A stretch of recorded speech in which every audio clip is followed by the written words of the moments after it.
오늘 함께 봉독할 말씀은 8자입니다. 8자. 그래서 너무 짧아서 섭섭하실까봐 나라의 임하옵시며 이 말씀을 3번 우리 함께 봉독하도록 하겠습니다. 우리 다 같이 마태복음 6장 10절 상반절입니다. 다 같이요. 나라의 임하옵시며 나라의 임하옵시며 나라의 임하옵시며 아멘. 함께 봉독한 말씀, 주의 통치에 순종하겠습니다는 제목 가지고 말씀 증거하겠습니다. 나라의 임하옵시며 라고 하는 말은 오늘날은 좀 자리가 가지 않는 표현이지요. 주어로서는 나라이가 아니라 나라가 이렇게 요즘에는 표현을 해야 그래도 좀 이해를 하지 않겠습니까? 하나님의 나라가 임하옵시며 이 말씀의 의미는 이미 호칭이 하늘에 계신 우리 아버지라고 하였기 때문에 바로 하나님 아버지의 나라가, 하나님 아버지의 통치가 이곳에 임하게 하여 주옵소서, 이런 간구의 내용입니다. 여러분, 요즘에 주께서 가르쳐 주신 기도를 잘 사용하고 계십니까? 저는 이제 오늘도 집에서 나오면서 주기도문으로 고백하면서 왔는데 오늘은 좀 정신 차리고 하니까 한 번밖에 못 하겠더라고요. 좀 생각 없이 하면 한 3번 정도는 할 수 있는데 제가 좀 정신 차리면서 또 음미하면서 뜻을 헤아리면서 하니까 한 번 정도 이렇게 고백하면서 오게 되었습니다. 하늘에 계신 우리 아버지라고 우리가 부를 때, 여러분, 아버지라고 하는 표현은요 보통 표현이 아닙니다. 누군가에 대하여 존경을 표현할 때 이러한 튼튼한 관계에서 오는 고백만큼 이런 표현이 없는 것 같아요. 우리가 하나님을 아버지라고 표현할 때 그것은 하나님에 대한 존경, 하나님에 대한 신뢰에 대한 극상의 표현이죠. 그러기에 하나님의 사랑이 공급되는 통로이기도 하고, 그 통로로 말미암아 더욱더 하나님과 우리의 관계가 더욱더 돈독하고 튼튼하고 견고하게 되어지는 까닭에 우리는 하나님을 아버지라고 더 자주 부르면서 하나님께서 공급하시는 그 사랑과 은혜의 통치 가운데 우리의 삶이 더욱더 노출되기를 바라는 것입니다. 이 세상에서도 누군가로부터 따뜻한 미소와 이해와 격려와 또 위로를 받을 때에 우리가 얼마나 힘이 납니까? 그런데 우리가 그렇게 기대하는 다른 사람들로부터의 따뜻한 미소와 이해와 격려와 위로를 늘 받으면 참 좋겠지만, 이 시대는 정말 불꽃이 튀는 정도의 경쟁 사회이기 때문에 내가 더 많은 것을 소유하고 더 높아지고 더 많은 힘을 행사하려는 가운데서 사람은 보이지 않고 그런 세상의 것들만 우리 가운데 가득한 것 같아요.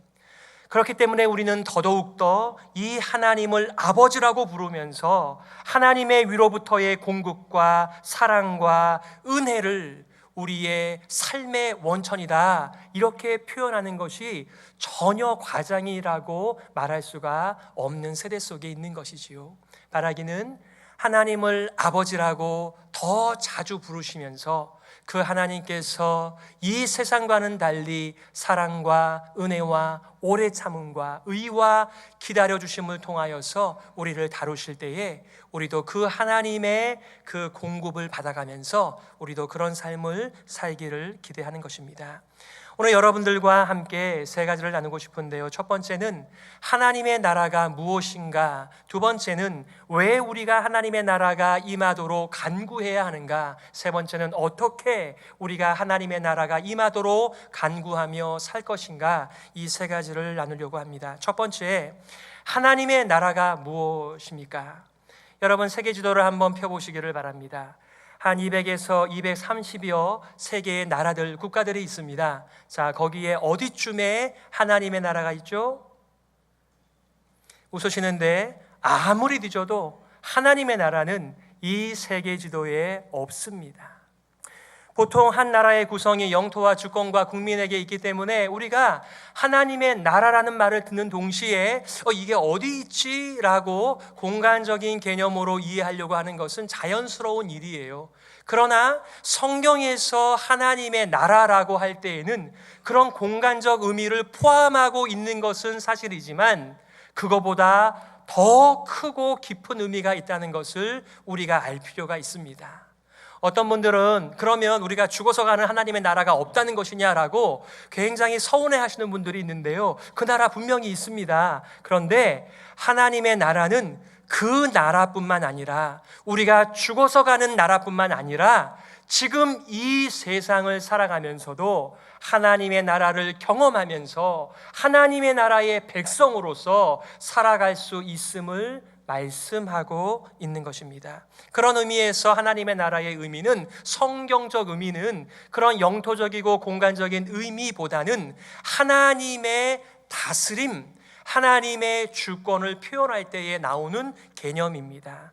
물론 문자적인 의미로서 그대로 구약에 표현된 적은 없습니다. 그러나 그 내용은 정말 모든 것이 다 하나님의 주권이고 하나님의 통치고 하나님의 나라라고 하는 것을 우리가 구약에서 찾을 수가 있어요. 그런데 바로 예수님께서는 이 하나님의 나라를 계속해서 선포하시면서 그분의 공생의 첫 시작부터 그분이 하나님의 나라로 다시 돌아가실 때 그때까지도 하나님의 나라를 계속해서 가르치시고 말씀하셨다라고 하는 것을 우리가 알게 됩니다.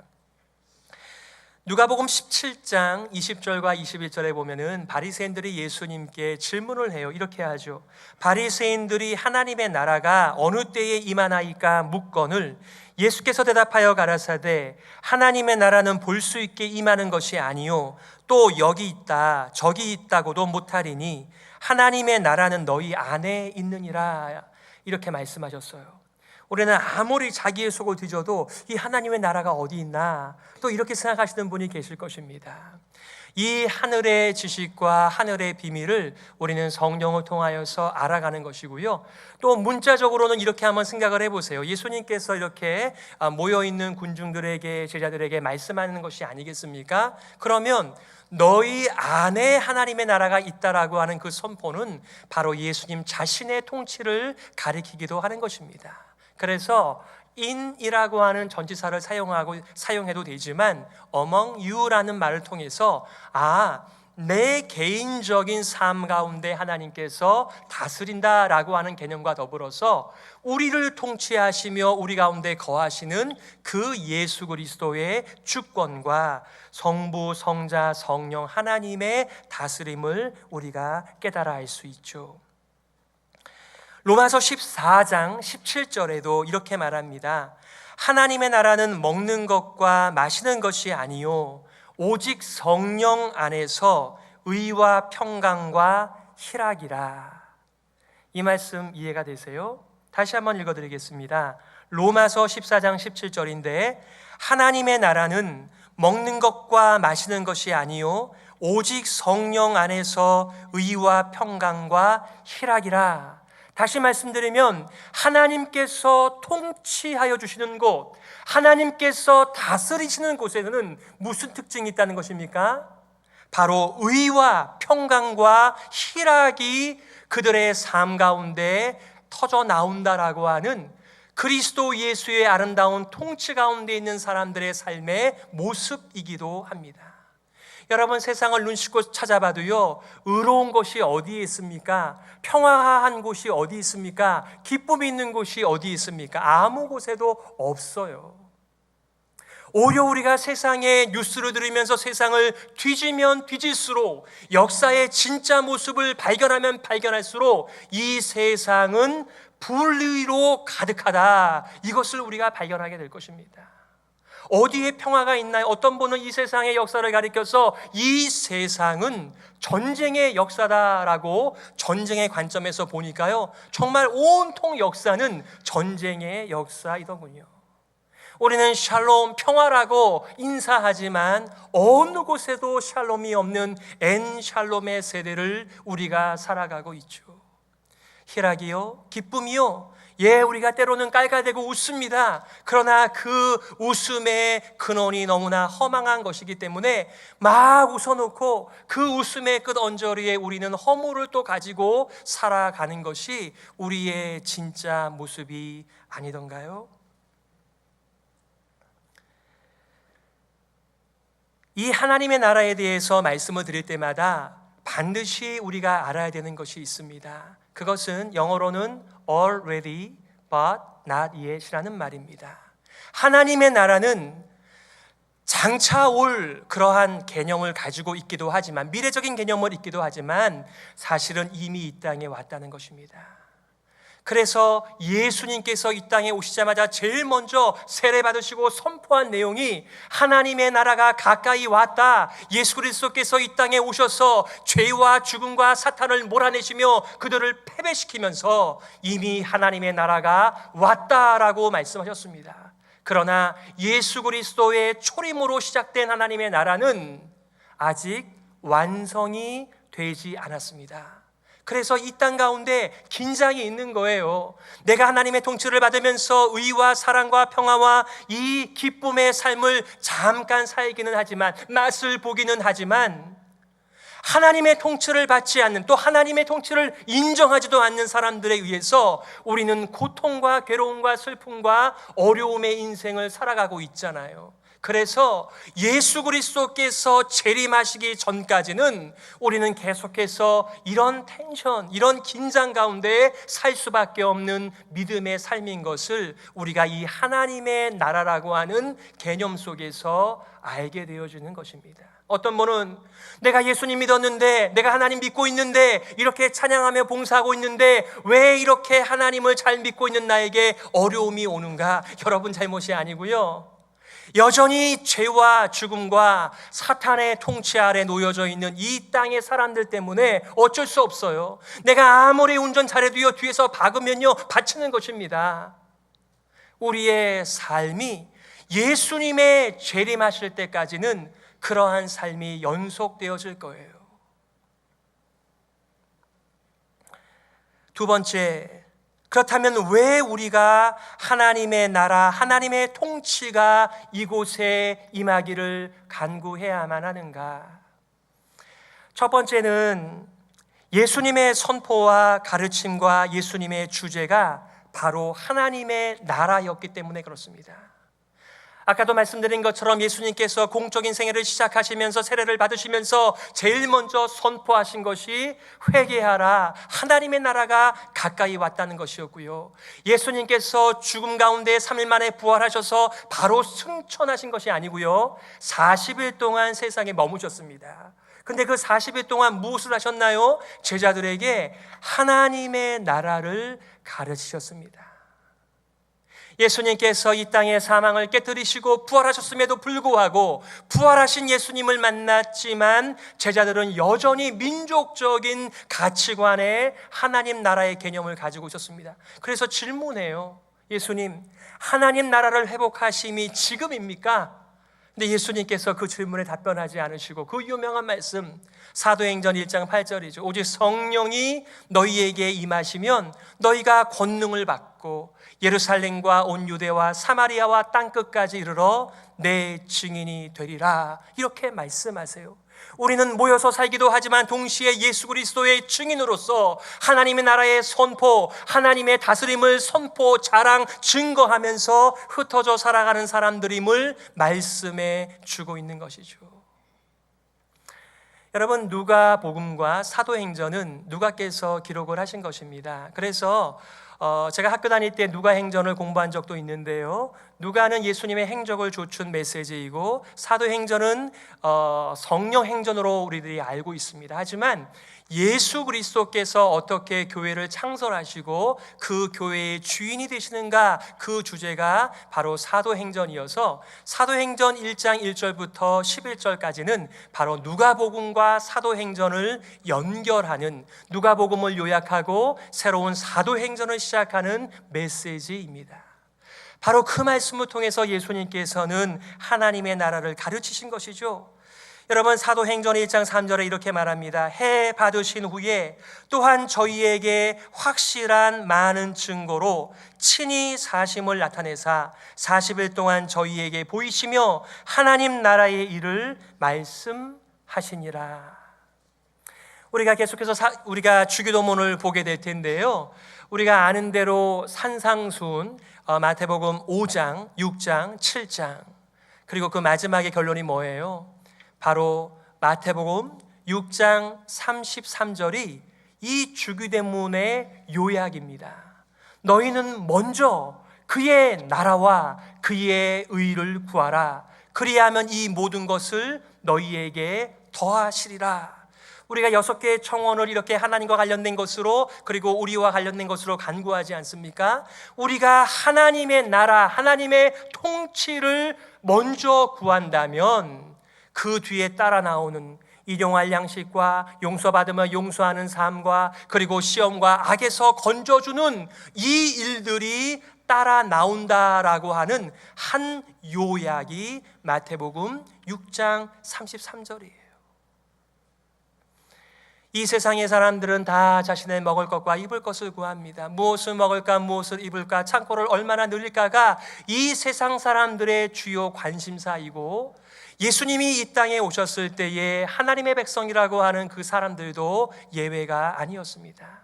그래서 예수님께서 비유로 말씀하시면서 공중의 새를 보라고, 들에 있는 꽃을 보라고, 그건 누가 입히시고 먹이시는지 보면서 너희는 이 세상의 사람들처럼 먹을 것과 입을 것을 위하여 사는 자들이 아니라 먼저 하나님의 나라와 의를 구하면 그런 것들이 따라오니까 두려워하지 말고 안심하면서 살라라고 하는 메시지가 이 하나님 나라의 주제와 관련되어져 있는 메시지입니다. 왜 우리가 하나님의 나라, 하나님의 통치가 임하기를 위해서 간구해야 하나요? 그 이유 두 번째는요, 김세윤 교수에 의하면 그분은 이렇게 말합니다. 바로 아담의 잃어버린 통치 때문이다. 즉 하나님 나라의 선포는 아담의 타락을 전제한다, 이렇게 말을 하였습니다. 좀 집약된 표현이기 때문에 여러분께서 잘 이해가 안 가실지 모르겠지만 창세기로 여러분의 생각과 마음을 한번 던져보세요.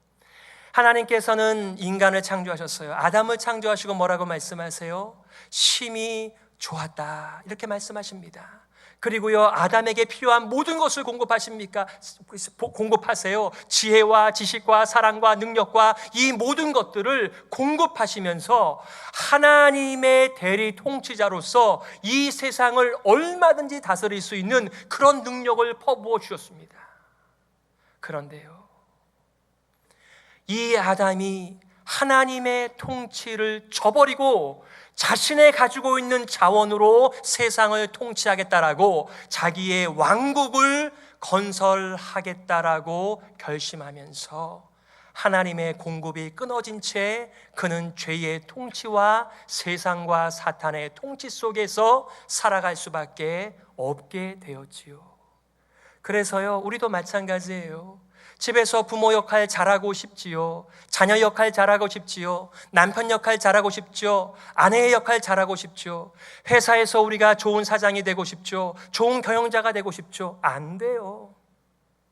우리는 이렇게 표현합니다. 내가 더 많은 것을 가지면, 더 높은 자리에 올라가면, 더 많은 것을 알면, 내가 더 건강하게 되면 더 잘 할 수 있어 라고 말을 하지만 그게 얼마나 낭만적인 표현이고 나이브한 생각인지를 우리는 잘 알고 있습니다. 여러분이 건강할 때, 잘 나갈 때, 많은 것을 가지고 있었을 때, 그렇게 높은 지위에 있었을 때 그때 어떻게 하셨는지를 돌이켜보면 우리는 금방 알게 돼요. 그것이 부족하기 때문에 우리가 하나님의 통치를 받지 못하고 다른 사람들을 잘 다스리지 못하는 것이 아니라 하나님의 통치가 이곳에 임하지 않기 때문에 그 하나님의 주신 것도 올바로 사용할 만한 능력이 없는 거예요. 이것이 우리의 불행이고 아담의 허리에서 나온 모든 사람들의 인생이 가는 운명이기도 합니다. 정상적인 사람이라고 한다면 죽을 때 자기의 배우자를 불러놓고 자녀를 불러놓고 할 말이 하나밖에 없죠. 참 미안하다, 그리고 고맙다, 내가 이렇게 부족했는데도 잘 살아줘서 고맙고 나를 이해해줘서 고맙고 나를 이해해달라, 미안하다, 이 말밖에 할 게 없어요. 그것이 우리의 삶인 것입니다. 그러기에 우리는 하나님의 통치를 바라면서 이곳에 하나님의 통치가 있기를 간절히 간구하고 살아가는 것입니다. 이제 내년에 2018년 한국에서 평창 동계올림픽이 열리는데요. 4년 전의 일을 우리가 기억합니다. 러시아 소치에서 김연아 선수가 당연히 금메달이라고 알았는데 은메달을 받았습니다. 한국 사람들도 분노하였지만 세계 사람들이 그 모양을 보면서 다 분노하였어요. 왜 그래요? 의의가 없었죠. 정의가 없었죠. 심판들이 다 부정한 사람들이었죠. 심지어 미국 사람 92%가 이거는 잘못된 심판들이었다라고 분노할 정도로, 이 세상에서 가장 수치스러운 금메달이라고 말을 할 정도로 참 건전하고 또 의의가 있어야 할 자리에 없었다는 것 때문에 우리가 분노하였던 것을 생각합니다. 그런데요, 그렇게 분노할 것도 없어요. 세상이 다 그렇다라고 하는 것을 우리가 알고 살아가니까요. 바로 그것이 세상의 단면이 아닙니까? 하나님의 통치를 떠난 모든 인생들이 살아가는 조금 더하고 덜하고의 차이이지, 온 세상이 불의하고 기쁨이 없고 평화가 없는, 오히려 전쟁으로 가득한, 분열만 가득한, 미움과 시기만 가득한 세상이라고 하는 것은 우리가 다 알고 있지 않습니까? 이 세상은 죄가 다스리고 있습니다. 엄밀한 의미에서 사탄과 귀신들과 죄가, 그리고 죽음이 통치하고 있는 것입니다.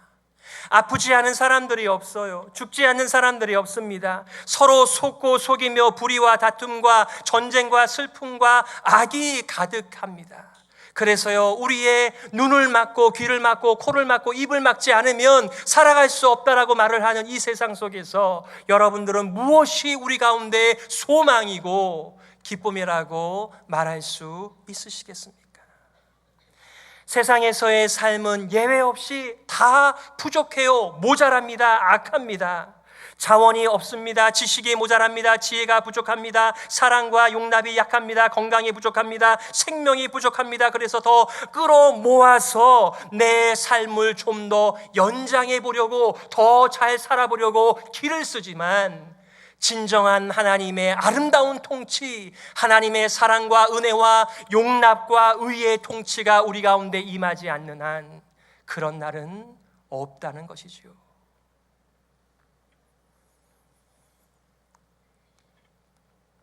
제가 게임 중에 제일 싫어하는 게임은요, 의자를 한 10개 갖다 놓고 한 20명의 사람이 돌다가 거기를 차지하는 게임입니다. 그러면 10개를 그냥 내버려 두는 것이 아니라 또 10명 중에서 한 5개를 치우고 10명이 또 경쟁을 벌여서 5개에 앉죠. 나중에 또 5명이 또 경쟁을 해서 결국 한 자리만 남게 됐는데요, 이것이 저는 이 세상의 단면인 것 같아요.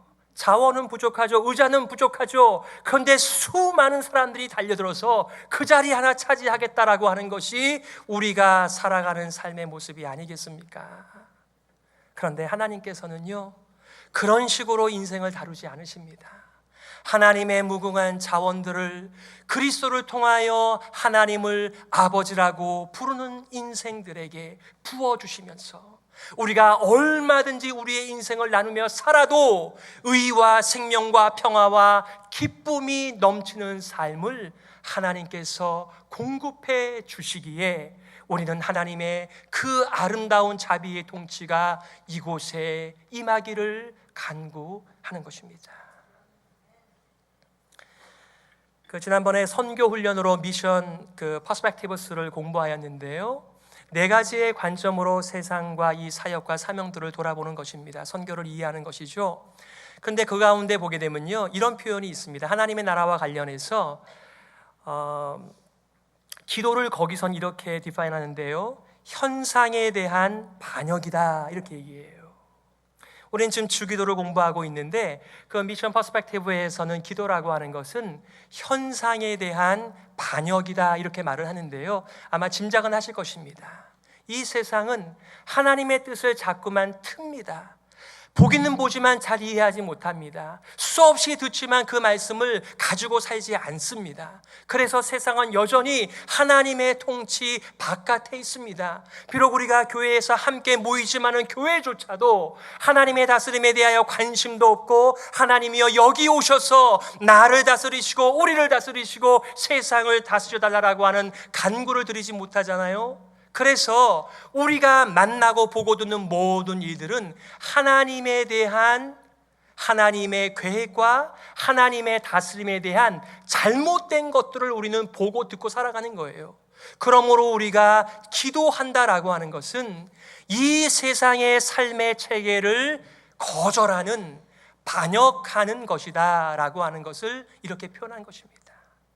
맨 정신 속에서는 눈을 뜨면서 귀를 열어놓고도 제대로 된 하나님의 계획을 볼 수 없지만, 기도의 시간에 하나님을 아버지라고 부르면서 하나님의 아름다운 통치가 이곳에 임하면 저렇게 전쟁과 미움과 시기와 용납하지 못함과 그리고 자기밖에 모르는 이 세상의 삶 가운데 이 세상에 하나님의 다스림을 통한 꽃이 필 텐데, 그런 마음들이 기도의 시간에 나오기에 그분들은 아마 그래서 기도를 현실에 대한, 현상에 대한 반역이라고, 악에 대항하는, 하나님의 뜻에 하나님의 영광을 드러내는 그런 시간이라고 표현했는지도 모르겠습니다. 마지막 세 번째는요, 그렇다면 어떻게 우리가 하나님의 나라가, 하나님의 통치가 임하기를 위하여 간구하며 살아가는 것일까? 어떻게 살아갈까? 어떻게 적용할 것인가? 적용이라고 하니까 이 말씀을 가지고 100가지 이상 적용을 할 수 있겠지만, 여러분들과 세 가지를 나누고 싶은데요. 첫 번째는요, 다른 교회나 이 세상을 먼저 생각하시기 전에요, 여러분 자신 개인의 의미로 하나님의 통치를 한번 생각해 보시기를 바랍니다. 이 세상의 모든 사람들은 자기의 왕국을 세우고 싶어 합니다. 그러기에 우리가 하나님의 나라, 하나님의 통치를 구한다라고 하는 것의 의미는, 하나님 더 이상 나와 나의 나라는 끝이 났습니다, 이것을 의미하는 것입니다. 나의 왕국을 계속해서 세우면서도 하나님의 나라와 하나님의 통치를 기대하는 것은 앞뒤가 맞지 않는 것이지요. 그러므로 이 개인적인 의미로 하나님의 나라, 아버지의 나라가 임하기를 위하여 간구한다는 것은, 하나님, 내가 다스려봐야 좋을 것이 하나도 없습니다. 내가 이 세상을 온전히 하나님의 사랑과 의와 평화와 기쁨의 통치를 감당할 것이 내게는 없기에 나의 시대, 나의 왕국은 끝났으니 이제는 하나님께서 이곳에 내려오셔서 다스려 주옵소서, 이것을 의미하는 것입니다. 다시 한번요, 나의 왕국은 끝이 났다, 이것을 인정하는 것이 바로 하나님의 나라, 하나님의 통치가 임하기를 간구하는 참된 의미이지요. 여러분, 예수님께서 부활하셨음에도 불구하고, 승천하셨음에도 불구하고 세상의 교회들을 찾아다니면서 말씀하신 것 가운데 이렇게 요한계시록 3장 20절에서 말씀합니다. 볼지어다, 내가 문 밖에 서서 두드리노니 누구든지 내 음성을 듣고 문을 열면 내가 그에게로 들어가 그로 더불어 먹고 그는 나로 더불어 먹으리라 하셨습니다. 하나님과의 튼튼한 관계지요, 하나님의 다스림이 있는 곳이지요. 저는 여러분들에게 이렇게 질문하고 있는 것입니다. 여러분의 인생의 왕좌에는 누가 올라가 있습니까? 성부, 성자, 성령께서 여러분들을 다스리고 계시는지요?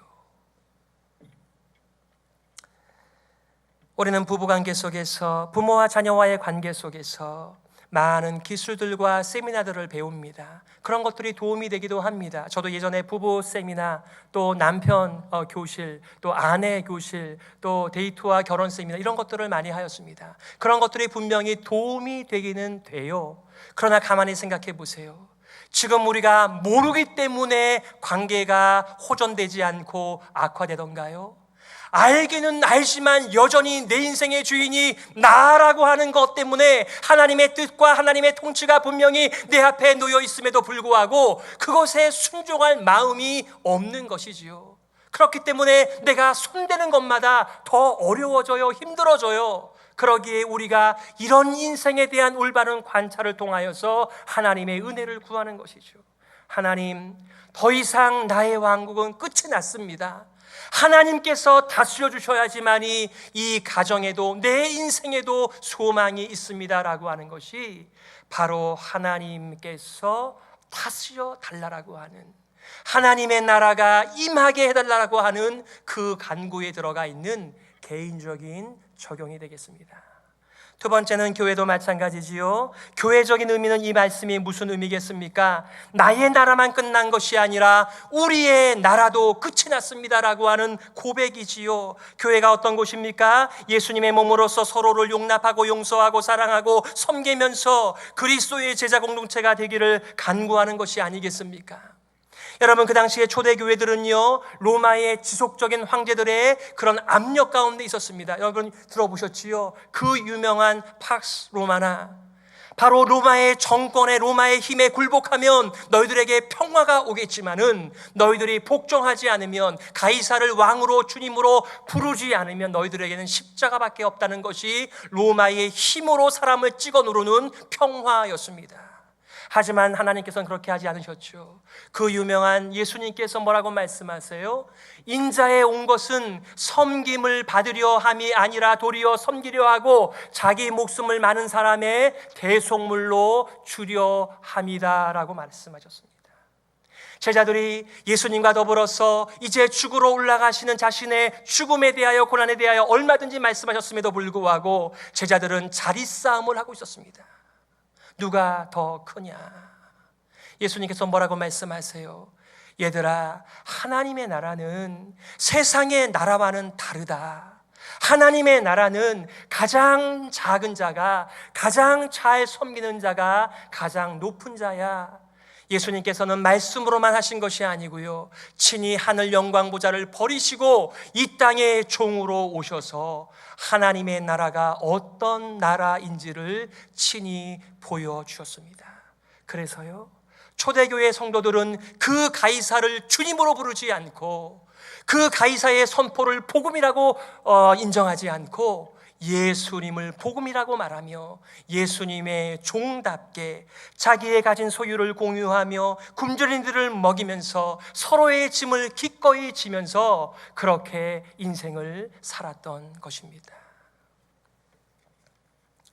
오늘날 교회가 대형화되면서, 교회가 유명해지면서 오히려 우리가 겪게 되는 것이 무엇입니까? 세상으로부터 돌을 맞잖아요. 그렇게 높은 자리와 많은 부를 가지고 섬김이 빠진 그 교회들을 통하여 오히려 예수 그리스도의 길과 복음이 흐려지는 이 세대 속에서 우리 헤브론 교회가 어떻게 가야 할지를 우리가 배우게 되면서 기도하게 되는 것이죠. 하나님 아버지, 우리 가운데 하나님의 통치가 있게 하여 주옵소서. 바로 섬김의 통치이지요. 마지막 세 번째는 말씀이죠. 세상적인 의미로서 하나님의 나라가 임한다라고 하는 것이 무엇입니까? 바로 우리가 정말 우리가 만지는 것마다, 우리가 통치하는 것마다 어지러워지고 비뚤어지고 문제가 되어지지만 하나님의 통치가 여기에 임하기에 하나님의 의와 사랑과 평화와 기쁨이 있다라고 하는 것을 확신하는 성도들이 저 전쟁이 난무하고 미움으로 가득한, 경쟁으로 가득한 세상을 향하여서 그렇게 인생을 살지 말라라고 하는 것이 바로 전도요 선교가 아니겠습니까? 말씀을 정리하면서 우리는 아직 완성되지 않은 하나님의 나라와 통치 가운데 살아가고 있어요. 여전히 우리는 예수님을 잘 믿어도 힘들 거예요. 왜냐하면 예수님을 인정하지도 않고 하나님의 통치를 소원하지도 않는 사람들에 의해서 우리는 계속해서 힘든 삶을 살게 될 것입니다. 그렇지만 우리는 오늘도 간구하죠. 하나님 아버지, 이곳에 내려오셔서 우리를 다스려 주시옵소서. 주 예수여 오시옵소서. 사탄과 악이, 죄가, 사망이 완전히 끝나는 날이 속히 오게 하여 주시옵소서. 바로 그것이 하나님의 나라를 간구하는 우리의 기도 제목입니다. 이제 말씀을 기억하시면서 이렇게 간구했으면 좋겠습니다. 하나님 아버지, 사랑으로 통치하시는 주 예수님, 제가 주님의 통치에 순종하겠습니다. 우리가 주님의 통치에 순종하겠으니 새로운 세상을 허락하여 주시옵소서. 함께 말씀을 기억하시면서 기도하겠습니다.